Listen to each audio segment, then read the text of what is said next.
Welcome to Nonsense, Season 3, Episode 29, our big story and our second show of the week. I'm Jeff Parker. I'm Little. This time, from salted fish to frozen heads, humanity's been on a millennia-long mission to outwit rot, ruin, and forgetfulness while maybe achieving an immortality of sorts. That feels like a haiku with extra words. The unrotten truth, our endless war against time and decay, up next. I feel like I am actively trying to fight time and decay, but just on my own body is really where I'm at right now. Is there any space at your house that's being used as any type of museum currently? I really don't want to answer that question. Did my wife put you up to this? Why?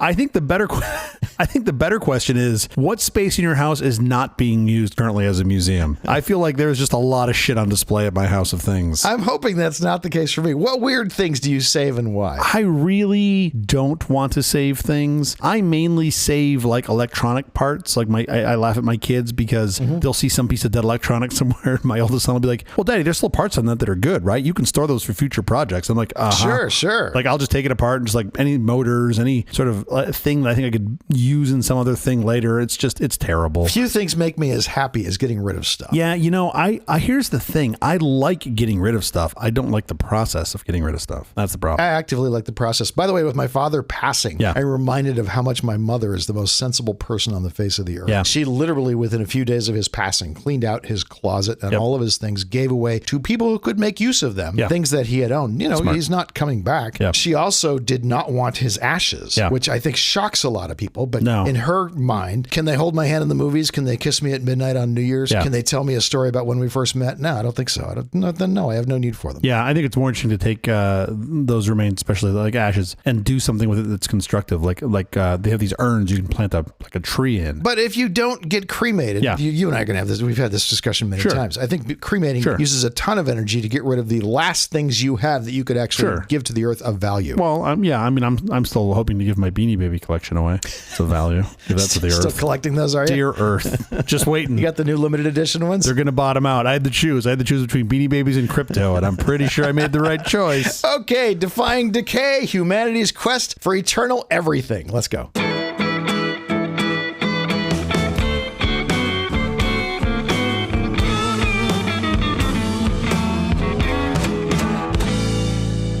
People keep the strangest things. Give us a shelf and we'll fill it with something to display. Man, if that ain't the truth. What do you think of when you think of a shelf for display? What do you picture? I mean, this is fascinating because it does seem like most people will just keep, they won't keep everything, but they'll keep everything of something. I find this fascinating whenever I stumble into an estate sale, which is pretty rare. But when I stumbled into one, I was just like, oh, you were the person that kept the whatever, insert the thing here, right? It could be like tin plates that were painted by hand in the 1800s. That's just like the thing that they started collecting, or bottle openers, or whatever it is. We found old movies that we didn't know we still had copies of in existence. Because people just collected people's basements. Yeah. Somebody had just collected this. I mean, you'll see like train cars. Of course, I always make the joke about Beanie Babies. I find it interesting. This is probably one of the ones that breaks my brain the most, is like Lego models.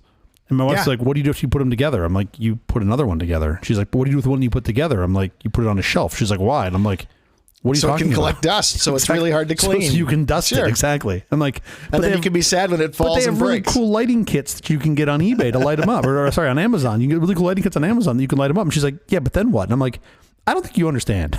I don't think you get the point. There are people who are just wired like this. There are some weird museums around the world. And, and some of these are absolutely incredible. There's one in Kansas that is literally the Barbed Wire Museum. The barbed wire. So they've got like hundreds of different types of barbed wire? In La Crosse, Kansas, the museum is dedicated entirely to barbed wire. It displays 2,400 different types of barbed wire. 2,400? Oh, yeah. Telling the story of its impact on the American frontier. You don't know how valuable barbed wire has been in creating this country. There aren't that many color swatches at Home Depot. How do they get 2,400 different types of barbed wire? Are they different sharpnesses, different barbed lengths? Like, I don't understand how you... I have no idea. I've not been to the museum, but if I'm ever in La Crosse, Kansas, that's the first place I'm swinging by. If you asked me to guess the over-under on this and draw a line in the middle where half the people would say less and half the people would say more, and let's just exclude the state of Kansas, because what else do they have than barbed wire? Yeah. I would say the line would be like 13. Yeah. Right? Or like maybe like 30, but certainly not in the hundreds or thousands. 2,400 types of barbed wire. I now desperately want to go see this. This feels like a place we need to go see. Think of all the things that we were able to do when we were able to put up some sort of fences easily. And barbed wire is much easier than putting up a wooden fence. Sure. Putting up barbed wire fence to keep in animals and keep out people and all, all those sorts of things. It's amazing. Look, I didn't wake up today thinking that I was going to say to you and all our listeners that I am, quote, pro barbed wire, because I am. I'm not anti barbed wire, but 2,400? Like what did the other 2,399 not do that somebody had to make a 2,400? What was it? They just weren't good enough. What was the thing where the guy's like, well, look, I know there's a couple thousand barbed wires. We can do better. WD-40 got it in 40 tries. Why couldn't they have gotten this, at least in 50 tries? Fish oil. There's an international cryptozoology museum in Portland, Maine. So these are all animals that are on the study on the of hidden. The study of hidden animals, featuring exhibits on Bigfoot, the Loch Ness Monster, the Abominable Snowman. Okay. You get the idea. Sure. Okay. So it's about as real and important to long tail society as the other crypto that we talk about. So great. So it's these are big stories that we have told for years for some reason. There's some reason those stories have been perpetuated. Oh yeah, people want to believe. I've seen the X-Files. Come on. You're gonna like this one. This is the British Lawnmower Museum. No, this in is Southport, England. No, this is fake. There's no way. Vast collection of antique and modern lawnmowers. Do the British lawnmowers drive on the left? Yes, they do. I've always wondered. Tracing the history of lawn care, even including lawnmowers once owned by celebrities. That is such a British thing. Like, if you're going to have a lawnmower museum anywhere, I feel like it should be in Britain. That is incredible. And they have lawnmowers once owned by celebrities? Yeah, I don't know why. I don't know what would be different about their lawnmowers. It's like when you can go to the Peterson and you can see the car that Elvis shot. Is it like that? Yeah, is it like, I'm sure. You can see. I haven't been. I have not stopped by Southport, England to look at the lawnmowers. Here's the one where Prince Charles used to cut his back lawn. Like, what? No. What am I looking at? That's incredible. Sulba International Museum of Toilets. Oh, yeah. Found in Delhi, India. Museum traces the history of sanitation and toilets from 2500 BCE to the present day, featuring various commodes and commode-related artifacts. Yeah, unfortunately, I'm no longer allowed in that museum. I didn't appreciate the line between the exhibits and the functional toilets. Sure. So they should mark that clearly. They should make signs. Yeah, they frown upon me. I've only been kicked out of one casino and museum in my life, and it happens to be this one, unfortunately. The irony that the Museum of Toilets is found in India, I think, is fascinating to me. The fact because that they just have holes in the ground. Usually, it's holes. I think holes in the ground. I'm sure I'm gonna get some angry hate mail from our Indian listeners, but I feel like it's more of an aspirational museum where they're just like, I don't understand. How do I stand on this thing? This one I love. It's the Museum of Broken Relationships. Oh, yeah. With a permanent home in Zagreb, Croatia, and exhibits on tour around the world, this museum showcases personal objects left over from dissolved relationships accompanied by short stories. That's kind of awesome. I love the things people just, I'm not going back for this. Whatever. It's a hairdryer. Yeah. I'm not going back. Here's the restraining order section. I'm like, you kind of missed the point of the museum, Jeff. That's not really what they were looking for here. But it tours with short stories. You just read the TRO in some sort of iambic pentameter. Words are hard. And finally, there's a bunch more. But finally, for our purposes, is the Icelandic Phaleological Museum, the Penis Museum in Reykjavik, Iceland. Oh, yeah. It houses a collection of penises and penile parts belonging to land and sea mammals found in Iceland, from whales to hamsters, and even a folklore section. I think you're there. Yeah. So, truthfully, on all of these, I joke about the Indian Museum of Toilets. This is the only museum on this list that I've actually been to in Reykjavik. Is this one? I've actually been to the Penis Museum. It's kind of awesome. It's a museum of just penises. I feel like it came out of a night of drinking. Sure. Where someone's like, you know what we should do? We need a penis museum. And they're like, well, why not? And then the next day somebody got a lease and it got real. And they're just like, all right, now we're collecting penises. No, going back now. Yeah. When you go into the cafe that's attached to the museum, you can get the salty and savory penis waffles. Oh, good. They have both of them. You get to choose your own adventure, really, I think is what that is. Anyway, humans have been preserving food and other items for thousands of years. I believe we started preserving things, especially food, right? Because you got to start with sustenance. Like that's our, in got to survive. Maslow's hierarchy of needs. Sort of the first step is just eating and shelter. But I think this goes back to 12,000 BCE. So that's 14-ish thousand years ago. Many pieces of lutefisk go back 12,000 known as lutefisk is unless they hang out with you. This is what is this? It's cod, right? Is it cod? It's cod, and the reason you put it in lye and you bury it in the ground because when the winter months come and you are really, really hungry and you don't have anything else, you need something that keeps the bacteria and the fungus and the mold and everything else and other animals away from it. So you put it in a lye substance, and then you take it when you're ready to eat it. You take it out and then you clean it all off, and it's good to go. You can then boil it or whatever you want to cook it. How have the Swedish people lasted this long eating something that animals literally won't eat? Wild animals are like, nope, screw that. I'd rather freeze to death. I'm not eating and that. My mom loves it. It's the most foul thing you've ever seen. That is amazing. But all these things are so you can survive during the winter. Yeah, I mean, that's just I think it's a different form of drying and salting, right? It's the same thing that we've been doing for, again, 14,000 years, which is drying stuff or you salt it to sort of get all the moisture out, which prevents bacteria from growing. And effectively, you get jerky. You get like meat or fish jerky. That is all from the same basic concept. We started figuring out how to smoke stuff sometime in there too, right? With fire. And I think the drying, smoking crowd were much smarter than the lying crowd. Well, yeah, I'm assuming lye is what you had. Yeah. So it was better than, not eating. No, that's true. And then at some point we added water to the mix, right? And we got into pickling. Oh, yeah. So I think that was more like 2000 BCE, give or take. I like this more than you do. I like almost anything pickled. I generally like most things pickled. It depends on what I'm eating it with. I don't necessarily want it solo. Yeah. But like, obviously pickled cucumbers, pickles, carrots, onions. Sure. That's great. Let me make a banh mi with beets. Pickled beets. Yum. Typically pretty good. Anyway, okay. So we kind of started with food and salt, and then we got into preserving with sort of more advanced means. So honey, I didn't know this. Like honey is such an amazing substance. It's antibacterial. It's effectively immortal. We've found honey in tombs that's 3,000 years old and still edible, which is crazy. Still edible? Still edible. Who tested that? It's you know what? If I was on that dig team, I'd be the first guy. I'd be like, as long as I'm pretty sure it's not going to kill me, I'll give it a go. I'd want to know reasonably sure. Put stuff in clay pots into caves, and stored stuff in there. We've done that for millennia. And sealed the clay pots. We've found ways to seal the clay pots. Yeah, you seal them with like wax or resin, like different ways you can do it. It's effectively like really early canning almost, right? We didn't get to canning until much later, 19th century, I think. My grandmother used to can. Used to can everything. Oh no, she would can these preserves, these like jelly jam kind of things. She called them preserves, and they were insane. I bet. I know she gave us our allocation of the little can, your allotment, of preserved, whatever it was, the berries or whatever she had made. She would make a lot of different flavors. I know she meant that to last us the whole year round. Didn't make it to the weekend. The jars, I'm sure, were empty before she got to the door to say goodbye. I feel like this is everyone's. That stuff was so good. Everyone's grandmother. My grandmother, Italian, would can. She had a big garden. She would can lots of things out of her garden and then put them down like in her cellar. But I was always afraid to go in there. I was never sure about that. You were never invited in. No, wasn't where I wanted to go. I mean, I would go in there, but I would just like look at them and be like, I'm mildly fearful of Grandma's cans. That didn't come out right. No. Come to think of it, now I think I was actually mildly fearful of Grandma's cans in more ways than one. But back it up.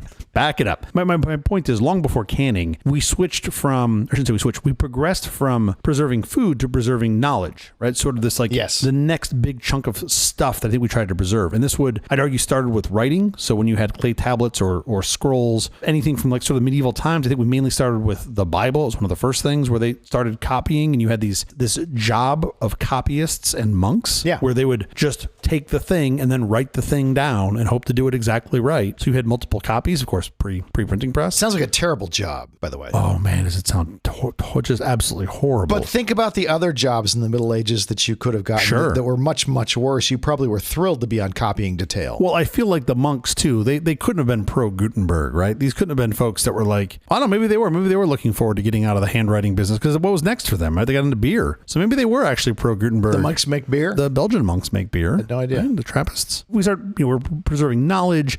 We're starting to preserve artifacts. You start seeing more artifact preservation, and this is sort of the rise of museums, or the concept of sort of museums. Yeah. And then we have what I'd call the modern era of preservation. You get into refrigeration and freezing, where we started with ice and figured out that would keep stuff cold or keep stuff fresh for a long time. Like ice boxes. Yeah, literally cutting ice out of the ground and then preserving the ice through the summer if you can, so you can keep stuff cold in your cellar. Mm-hmm. Canning, as we mentioned earlier, that came way later. This is like 1800s. I think a big part of that was Napoleon, who just needed food. food, like sort of non-rotten food for war. Hardtack. Are you familiar with this term, hardtack? What a terrible name. Yeah, imagine like a biscuit. Now bake it a few more times to get all of the moisture out of it. Great. And it's just hard as a rock. Sure. And it does not ever go bad because there's no moisture. It's just the flour. It's made with flour and water. Okay. Sometimes a little salt. I mean, good news, it never goes bad. Bad news, it never goes good either. Never was good. But you could survive on it if you were a sailor and you out at sea and you had nothing else. I mean, hopefully you kept with the hardtack, you had like some of Grandma's preserves. Whenever I get into the hardtack, I want some of Grandma's cans with me at any time. Okay.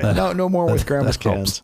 We got creative, right? I mentioned the monks earlier. We did start fermenting things, which is another form of preservation, especially with like yogurts and cheeses. Yeah. Of course, beer. Sure. The alcohol helps act as a natural preservative. Sure. So that's pretty incredible. And then like the I'll call the true modern era or bring us closer to today, just digital storage, which is this really interesting concept that I think we could spend 3 episodes on, where I find digital storage to be both easier for long-term preservation and harder at the same time because it's not a physical item. You sort of have to understand the digital nature and the risks that are involved there. Yeah. And then going forward, we have things that we think might work from a preservation perspective, like cryopreservation, right? Taking someone's head and freezing it. It's an actual business and thing where, they'll keep you at some, I don't remember what it is, couple degree Kelvin state so that you're completely inanimate. I don't like being cold when I'm alive. I can't imagine I'd be fond of it when I'm dead. Your brain's still working and you're just inside there being like, I need a blanket. Blink 3 times. I want no part of this. But the point is we've preserved things for quite some time, right? We started with food. We've got sort of interesting museums. I always would ask why, like I think obviously you carry some parts of culture forward when it comes to knowledge preservation. Certainly the scientific community has benefited greatly from this. It's the old Newton quote, standing on the shoulders of giants, right? Because you have people that came before you that did a bunch of things and you can build off of that. Like if we had to start anew, if I was born tomorrow with no library and no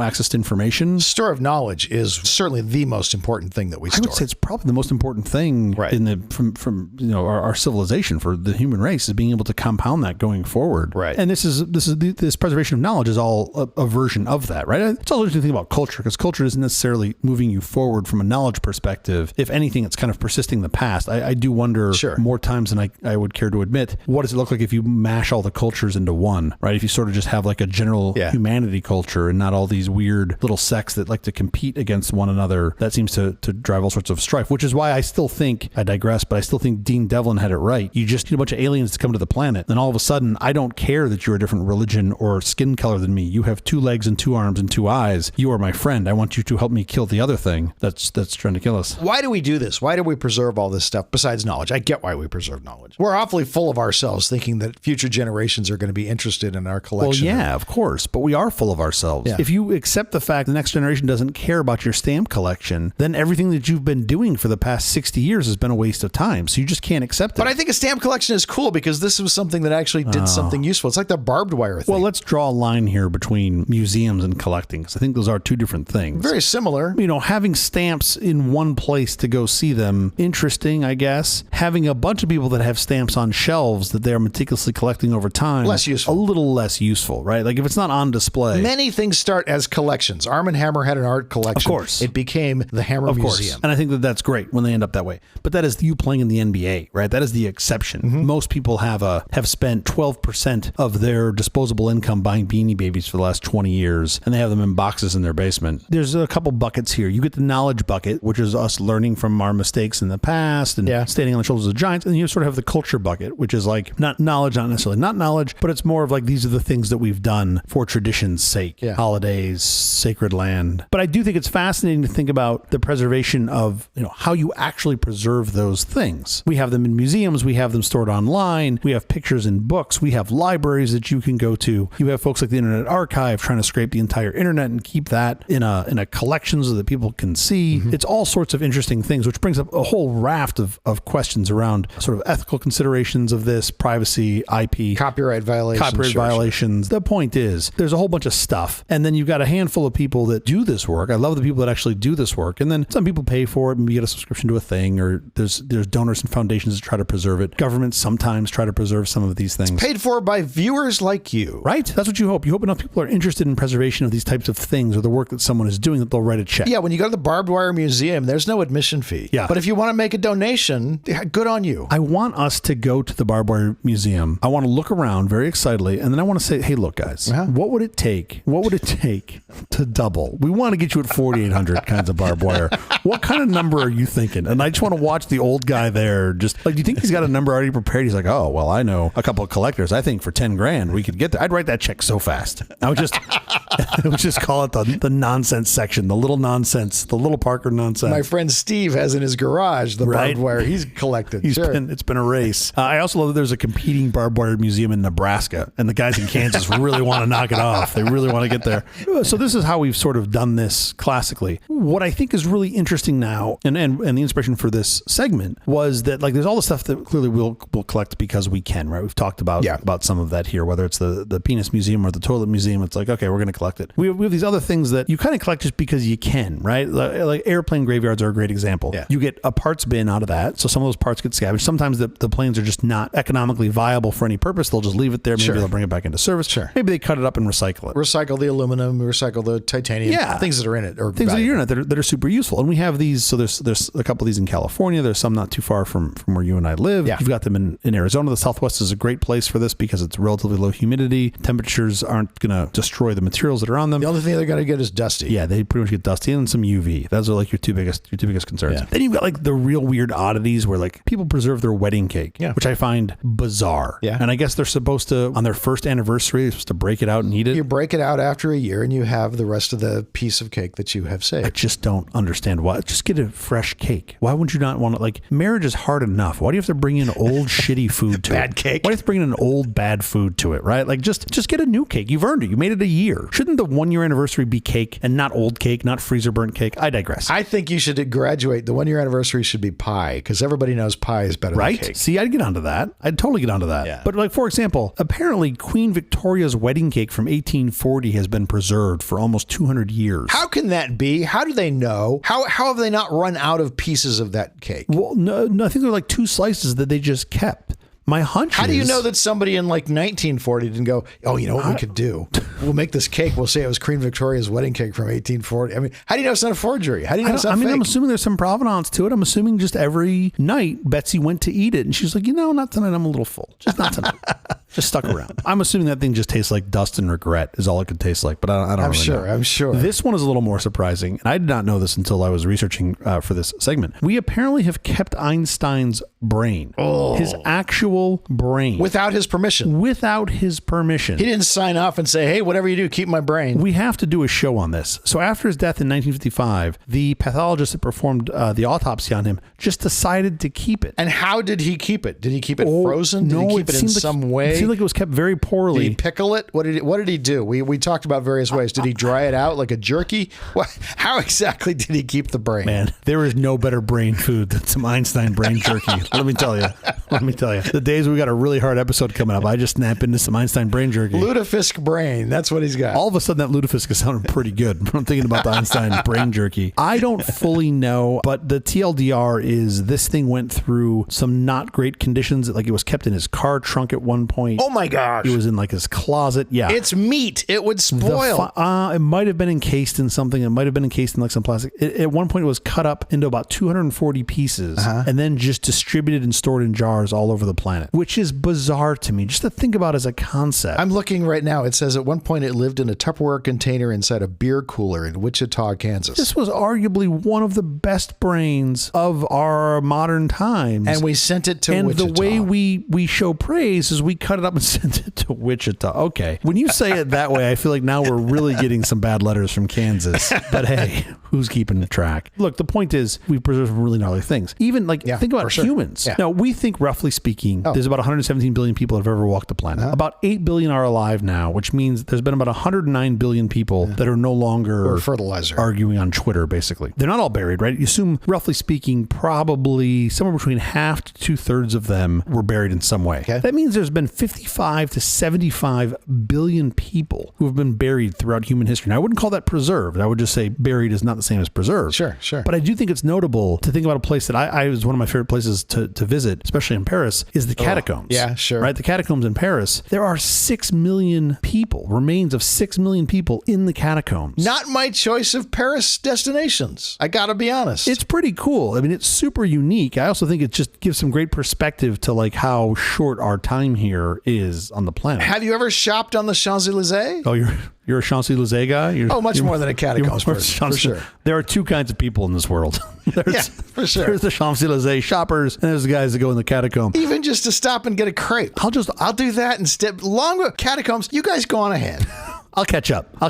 I will straight up bring a panini into the Catacombs. I don't care. Ooh, Can you bring food in? That's disgusting. I'm pretty sure they frown upon that. It is an incredible place. One of my favorite things about the Catacombs too. It's a bit of at least it used to be a bit of a walk where you're walking through the tunnels until you get to the Catacombs with the remains, and people are talking and chatting and doing their thing and whatever. Yeah, sure. And then you get to the remains, and it is dead silent. Like once you hit there, people are just like, it is this moment of awe where everyone's just like, oh, these were all people. Yeah, and it's just it's amazing. Disney should automate it, and they should all break into song. When everybody gets quiet, they just all break into song like a choir. I mean, careful. They're going to, and all of a sudden they're going to own some IP on the Catacombs. All right, we have to get out of here, but quickly before we do, have you seen or read anything good this last week? Well, I've had a lot of windshield time, as you know. So this past week, you've been driving. A lot of driving. That is sort of the best time for me to binge listen to long form podcast content, which I don't think anyone does that better than the guys at Acquired. I've plugged them before here on the show, but they're fantastic. I finally got through most of their Rolex episode from earlier this year. It's a really great episode. It's a fascinating story. I'm not a watch guy. I'm not a Rolex guy, but it was a very interesting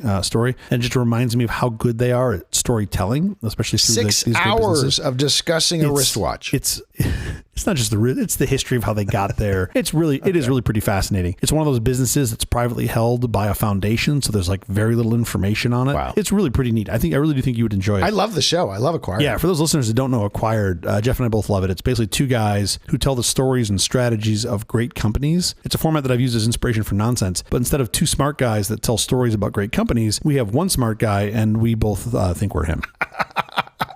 So how about you? What have you seen this past week? This is an oldie, but every time I come across it on TV, I have to watch it to the end. Since it's summer baseball season, I have to recommend it to you if you haven't seen it. It is the 2011 movie Moneyball. Brad Pitt, Jonah Hill, and the late Philip Seymour Hoffman telling the story of Billy Beane's 2002 season with the Oakland A's. Sort of taken from the Michael Lewis book of the same name. They take some liberties. Sure. Billy and his staff attempt to assemble a baseball team on a lean budget by employing data analysis to select new players based on Bill James' search for objective knowledge about baseball. I'm not going to give away the ending, but to suffice it to say, if you follow baseball, you know they completely changed the game. The movie is an absolute delight. Moneyball on Amazon Prime Video now. I don't want to be the guy to say, read the book, so I won't. Wow, it is definitely me. That is the episode. Wait a minute. Thank you for joining us for all this nonsense. It's really terrible podcast from The Awful Company. This is on the web at nonsense.productions. I'm Stu. I'm Jeff Parker. If you like this program, please follow, download, subscribe, and like at Apple Podcasts, YouTube Music, Amazon Music, AntennaPod, iHeartRadio, Spotify, my favorite Overcast, wherever you get your podcast from. Nonsense Studios are guarded by Barkley the dog. Barkley's a rescued mutt, free and open source. Next time you're tempted to buy an inbred dog, a purebred dog, don't. Get a Barkley. You'll be so glad you did. We'll be here every Tuesday and Thursday mornings for more nonsense. Well, at least one of us will be. Please join us. It's me. It's him.